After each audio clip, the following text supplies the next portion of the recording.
Nebijok parsivesti Marijos pas save. Tai tylūs, bet giliai paliečiantis žodžiai kiekvieną širdį.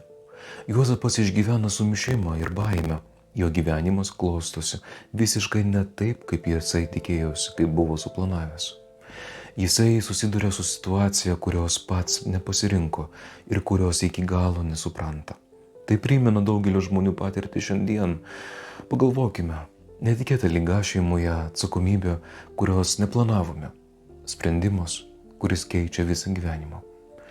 Širdyje kyla klausimas, kodėl man, kodėl būtent dabar. Ir būtent tada. Tada Dievas kalba, nebijok, aš esu čia, aš esu su tavimi.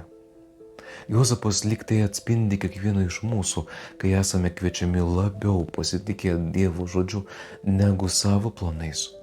Ši Evangelija moko, kad tikėjimas nėra visko supratimas. Tikėjimas tai yra drąsa priimti net tada, kai nesupranti. Ir dažnai būtent ten, kur labiausiai bijome, Dievo veikimą patiriame stipriausiai. Šiandien pabandyk augti pasitikėjime Dievu kaip Juozapas, net jeigu ne viską supranti. Palaimintus ir geros tau dienos.